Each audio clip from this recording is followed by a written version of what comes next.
Guys, তোমরা সবাই কেমন আছো? আশা করি তোমরা সবাই ভালো আছো। আমিও ভালো আছি। বেশ অনেকগুলোই দিন হয়ে গেল তোমাদের কোনো ভিডিও তার কারণের বেশিরভাগটাই হলো অলসতার কারণে আর কিছুটা ব্যস্ততা। যাই হোক, ছাড়ো, ভিডিও যখন ছাড়িনি তখন কিছু তো আর করার নেই। চলো আজকে তোমাদের একটা ভিডিও শেয়ার করছি। আজ হলো জন্মাষ্টমী, আর জন্মাষ্টমী মানে আমাদের বাঙালির কাছে একটা খুবই আনন্দের, কারণ আজকের দিনেই আমাদের ছোট্ট গোপাল বা শ্রীকৃষ্ণ জন্মগ্রহণ করেছিলেন দুষ্টের দমন আর সৃষ্টির পালন করার জন্য। যেহেতু আজ জন্মাষ্টমী, তার জন্য আজ বাড়িতে একটা ছোট্ট করে পুজোর আয়োজন করা হয়েছে। পুজোটা কিন্তু আমিই করব। আগে থেকে ভেবে রেখেছিলাম যে আজকে সবকিছু একটু তাড়াতাড়ি জোগাড় যন্ত্র করতে হবে, না হলে আবার অনেকটা লেট হয়ে যাবে। অত ভেবে রাখার পরেও সেই দেরি হয়ে গেছিল। তার সবচেয়ে বড় কারণটা হলো মা যে কাল তাল এনে রেখেছিল সেটা আবার নষ্ট হয়ে গিয়েছিল। তার জন্য সকাল থেকে তো অনেকই তাল খুঁজেছে, পায়নি। তারপরে ভাই আবার গিয়ে দুটো তাল নিয়ে এসেছে, তার থেকে একটা আমাদের হয়েছে আর একটা বড় মা ঠাকুমাদের মুখে শুনে আসছে জন্মাষ্টমীর দিন গোপালের যে সমস্ত খাবার পছন্দের সেই সব খাবারই তৈরি করা। তার মধ্যে নাড়ু তো খুবই পছন্দের, 4 রকমের নাড়ু করা হবে। তার জন্য সব কিছু ভালোভাবে আগে ভেজে নিয়েছিলাম আমি, তারপরে আমি গুড় পিঠে করছিলাম। আর আমি করছিলাম, সেগুলো ফুল ছিল না, তার জন্য ভাই দেখো আবার করতে বসেছে। ও কিন্তু সব দিনেরই মেয়েদের কাজ ভালো করতে পারে। ওকে যে আমরা এইসব কাজ শিখিয়েছি একদমই নয়, ও কিন্তু মায়ের কাছেও শেখেনি আর আমার কাছেও শিখেনি। আমরা যে করি সেগুলো দেখে দেখেই ও শিখেছে। হয়তো পুরো পারফেক্ট করতে পারে না, তবে যেটা করে মোটামুটি চলে যায়। আমাদের এখানে গ্রাম বাংলার মানুষেরা এখনো বলে যে গুড় পিঠে নাকি সবার রাসে ফোলে না, তবে আমি এটা জানি না, আমিও বিশ্বাস করি কথাটা।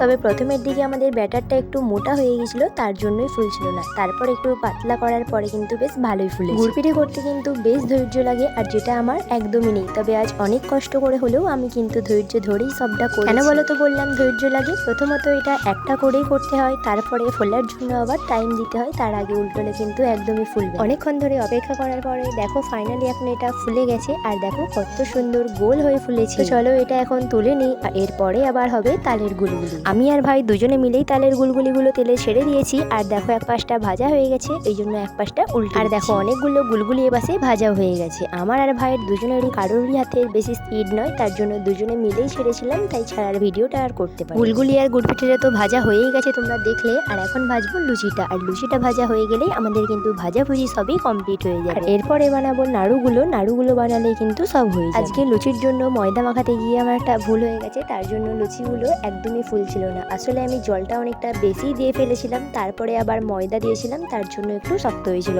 কিন্তু তাও আবার পরে দেখছি নরম হয়ে গেছে। আগে তো আমি ময়দা মাখাতে পারতামই না সেভাবে, এখন যদিও আমার ভাইয়ের কাছ থেকে শিখেছি ময়দা মাখানোটা, কিন্তু তাও আজকে দেখো ভুল করে ফেলেছি। 2000 years later. পুজোর জোগাড় করতে তো আজকে অনেকটাই লেট হয়ে গিয়েছিল। যদি না ভাই আমাকে হেল্প করতো তাহলে হয়তো অনেক দেরি হয়ে যেত। ও আজকে আমার বেশ ভালোই হেল্প করেছে। সবকিছু রেডি করে নিয়ে এখন বসে পড়েছি, এবার পুজো হবে। যেভাবে একটা ব্রাহ্মণ পুজো করতে পারে আমি কিন্তু সেভাবে করতে পারি না, তবে আমি যেমন ভাবে করতে পারি আমি ঠিক তেমন ভাবেই করার চেষ্টা করি।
বাড়ির ঠাকুরে পুজো করা আমার শেষ হয়েছে, আর তারপরেই চলে এসেছে ব্রাহ্মণ। এখন মন্দিরে পুজো করা হচ্ছে।